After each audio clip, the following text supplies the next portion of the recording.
Hi guys! I'm not going to say hi guys, I'm going to say what's happening. Anyway, why am I here? I'm here to sort of update you on my rowing challenge, what's been going on, what's been happening behind the scenes, what's been happening throughout the week.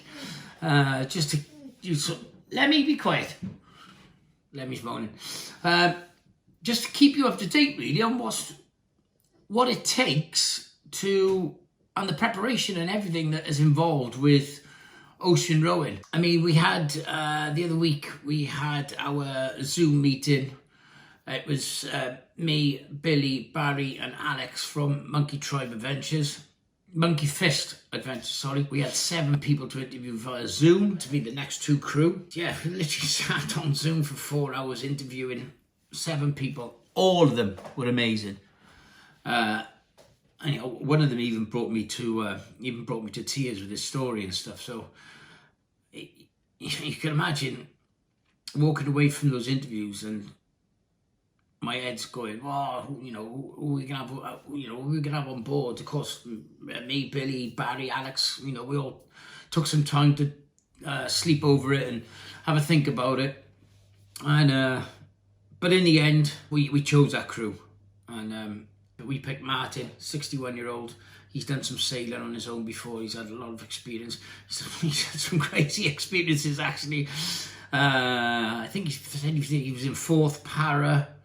I do question whether he was in the SAS. Of course, they don't talk about that, but I'm sure I'll ask him when I see him. If he is, then obviously he's got a fucking balls a set of watermelons. So he's going to be good to have on board. He's like the older guy. So it's nice to have an older dude on board with a lot of experience as well.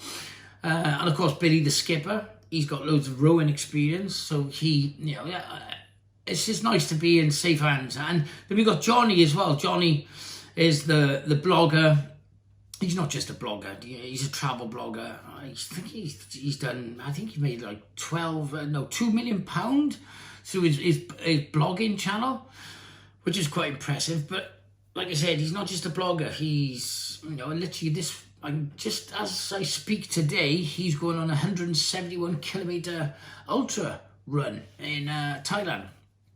So, between the 2 guys, they've got some really good CVs. So, but me and Johnny will be the only ones who haven't really had any sea experience. I mean, the only rowing experience I've had is rowing the boats at Roath Park Lake. Flat as a pancake. So it is what it is. But we've got 2 reserve rowers as well. One of my mates, actually, Pez. He's still in the forces now as I speak. He's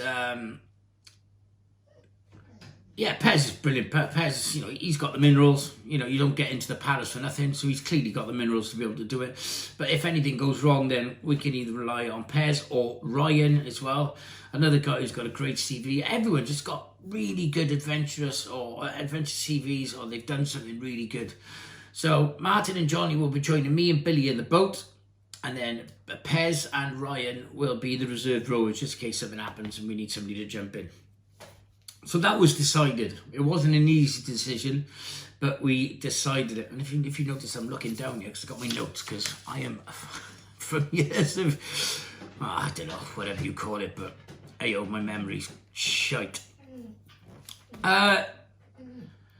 Training for this row. A lot of people, Lemmy, will you stop bloody moaning? I'm trying to talk to the camera. I'll go for you walkies in a bit.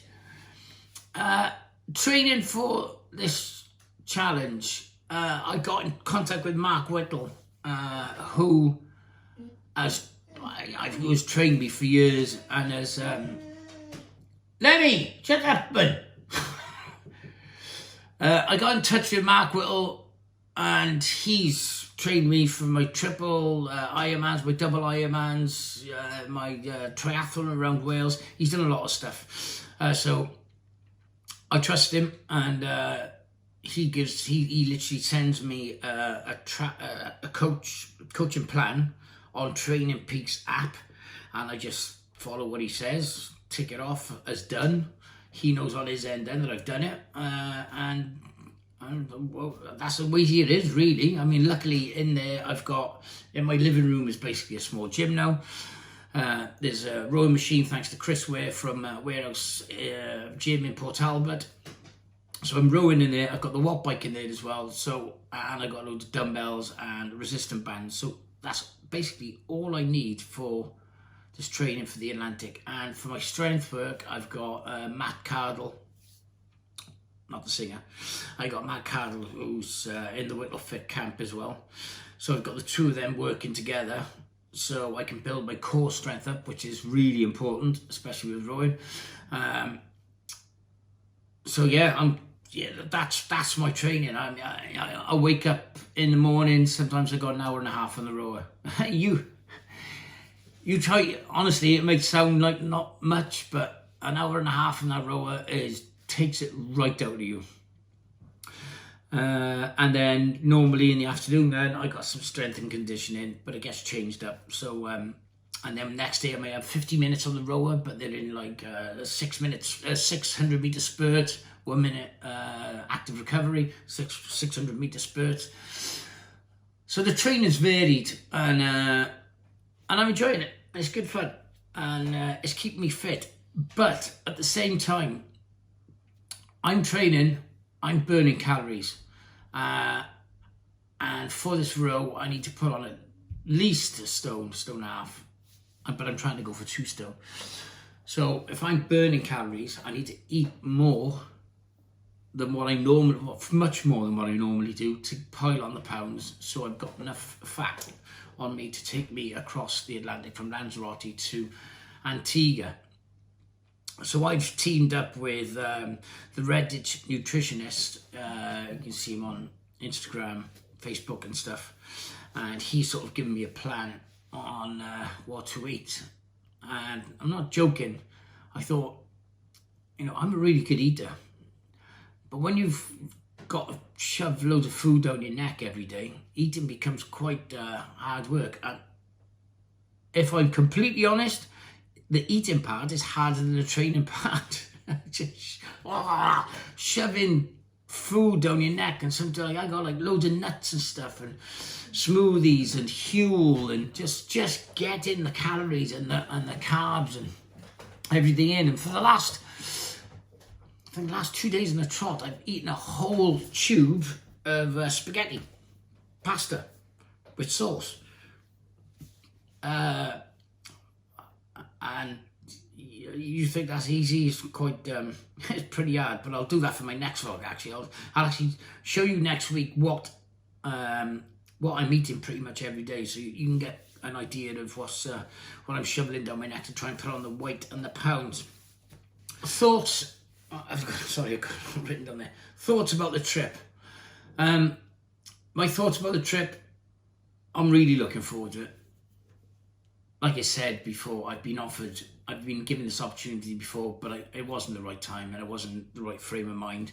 Now, after COVID and all that kind of stuff, and it's just been, for everyone, it's been the worst year ever. It's just been shit. What with being locked up, and business is struggling, and just everyone's struggling, and it's just crap. And I think it's going to go into, I know it's going to go into next year.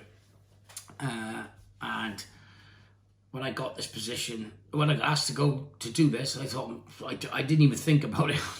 Yeah, I'm going. Obviously, I had to ask for my fiance's permission first, and everyone else that's close to me. But I didn't have any qualms about it at all.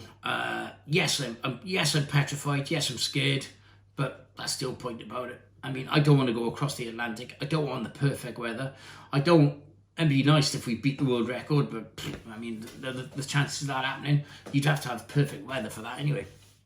I really do want to go in the roughest seas you can think of, and lock yourself in a cabin, feel uncomfortable, put yourself through hell.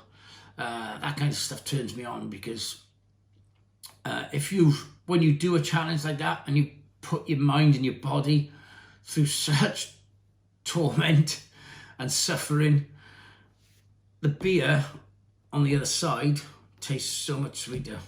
If you had the perfect flat crossing, don't get me wrong, it'd be nice, because the sunsets and sunrises, the clear skies, the calm seas, it'd be lovely. But the challenge won't be nowhere near as challenging as what it would be if the weather was just horrendous and there were like 100-foot waves and we were going up and down on nature's roller coaster. You know, I'm going on that boat. I want to shit myself. I want to shit myself to the point where I might actually shit myself in the cabin. I might shit all over everybody. Well, I hope I don't. Sorry to the rest of the crew. I hope I don't shit all over you. Talking of that, with the rest of the crew, now that we've got the crew, I was speaking to my agent the other day, and I'm just like, it's funny how we've all been picked, but yeah, I've met Billy the skipper once. I haven't met Johnny. I haven't met Martin, and we're literally about to spend anything from a month and a half to 2 months in a really small boat together. I mean, yeah, I might not get on. I might want to fucking knock the living daylights out of them. They might want to knock the living daylights out of me. And if I'm right, and Martin could be ex-SAS, that's the last person I want to start arguing with in the sea. 61 or not. So there's that element of the trip as well. You know, I'm going into the unknown with the row, and I'm going into the unknown with the people that I'm rowing with. So although these people have done, you know, great adventures and stuff in the past, it doesn't mean that we're going to get on. So fingers crossed we do get on. I'm sure we will. But even if we don't, look forward to some stories when I get the other side of us fighting and arguing and knocking the living shit out on the boat. Another thing I wanted to add as well, which I forgot about, because I've got my nutrition advice off Foxy from Reddit's Nutrition. He's given me a diary. I have to weigh myself every morning. Now, when I started this, I was 14.8 stone. Kilograms, sorry. No, 14.8 stone. I'm normally 14, so I'm a little bit overweight as it is, which is not a bad thing, it's a good thing. And he said, weigh yourself every morning after you've had a piss and stuff, no clothes on. So I weighed myself, and I've been like 40, what's it, 140, well, I got 41 kilos, I haven't got a clue, 41 kilos or something it is. Taxi. Yeah, 40, and then I was 41, and then I was 42, so I thought I'm going the right way here. And then this morning, I sat on the weighing scales, and it said 70 kilograms. I'm like, what? But I realised I got downstairs to make a coffee. I was dying for a shit. So I went upstairs, had a shit, weighed myself again, and it went down to 15.9 kilograms. So my shit weighed over a kilogram. That goes to show how much I'm eating, how much was stuck inside me before I weighed myself. But I think we're going in the right direction because the weight seems to be getting piled on, so happy days. But anyway, that's that. What about my family? I mean, I try to keep a lot of it. I don't really want to worry. I don't want to worry my mother. My brother's cool. You know, they're loving it. They think it's great. I don't want to worry Kira either, my fiance. So, I mean, I'm sure they're all 100% behind me, and they want me to do it. But my mother's worried, my fiance's worried, and I literally, well, yeah. I mean, next week I'm off to go and do my will. I think it's the right thing to do, really. So, just in case I don't come back. And, you know, I have, and if I'm being really honest, I've literally got that in my head. You know, when I leave this house to go on this mission, I've got that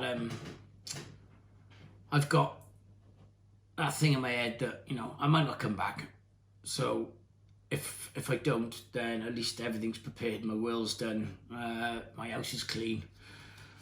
But, you know, yeah, I think that's not going to happen. But it's always good to be prepared, and the last thing I want to do is leave my family in the lurch with no will and all that kind of stuff. So, but you know, when I'm going to be on that boat, I'm going to be, you know, I'll miss them all, and of course I'm going to miss Lemmy, like nobody's business. So, you know, I spend every single day 24/7 next to him. So he's going to my brother's house for the time that I'm away. So I look forward to seeing him on my return. Yeah, coronavirus as well. I wanted to touch on that. Coronavirus, obviously, with most of us, is being a nightmare. It's a nightmare because luckily for Chris Ware from Warehouse Gym, I wouldn't have a rowing machine in my house. So massive respect to Chris for lending me the machine. I'm currently waiting on a new machine that Lewis Hamilton's dad's been working on, a rowing machine, which is, I'll go into that another time, but it looks absolutely banging. It engages the core and it makes it feel like you're on a rowing boat properly. So I'm looking forward to that turning up. So that's going to be good. The coronavirus as well could play a massive part of this getting over to Lanzarote. So we're currently trying to find people with private jets and stuff that if we can't fly, but we can fly on private jets. I don't know, who knows? But we'll just wait and see. Fingers crossed. Coronavirus doesn't get in the way and we can get to Lanzarote without any problems. And it says here, how is the trip helping after the bonkers year? If I'm honest, I said if I'm honest. How many times have I said if I'm honest? Fucking Jesus Christ Almighty! If I'm honest, that's just drilled in my head. Taxi. Anyway, how am I feeling after this shit year? I'm feeling much better. I've got a goal. And I got something to concentrate on and work towards. Whereas when we got locked down, that didn't really happen really. So now I've got something to work towards, set a goal. So I'm training and I'm getting ready. I've got stuff to do and get just ready for the off really. And I can't wait to jump on that boat and go and lose sight of land. I just think land, gone. My phone's going to be off. All my social media is going to be off. Everything's going to be turned off. I'm not going to be able to access to emails, nothing. We've got Wi-Fi on board, so I'll do all my filming and everything that needs to be done, but I'll send that filming via the Wi-Fi satellite, drop it to somebody in the UK, and they can keep you all updated with how it's going on the boat and stuff. Also, I've started writing, so I'm going to do a book on the whole trip. I started writing this week, actually. So I've put pen to paper, and I'm gonna write a whole book on the experience that I've from start to finish. So that's something you can look forward to next year when I finished writing it. So yeah, I think that's it for now. And that just leaves me to say, and leaves a message to everybody out there. We're looking for a new filmer to do my vlogs. So if you know anyone out there who is South Wales based, who wants to join up with us and help us film these vlogs and stuff, that'll be much appreciated. And also, let's not forget that this row is, we're doing this row for two amazing charities. The Dean Farm Trust, which I'm a patron of, which take in, it's like an animal sanctuary, and they look after the animals. Absolutely amazing. I visited it twice before, and I think we're going to try and raise money for a big fence to cage the cows in. So that's the plan there. And Human as well, which is a small mental health charity. So there's two charities we're supporting: mental health and Dean Farm Trust, the animals. So all donations and links will be coming up soon, and hope you can all donate. And the more money we raise, absolutely brilliant. And I'd like to thank you all for following me in this journey, and I will keep you updated on how I'm getting on through these vlogs and through weekly updates and on my social media, which is Instagram, Pritchard, SWYD. Thank you all. Have a good week. Speak to you later. Ciao for now.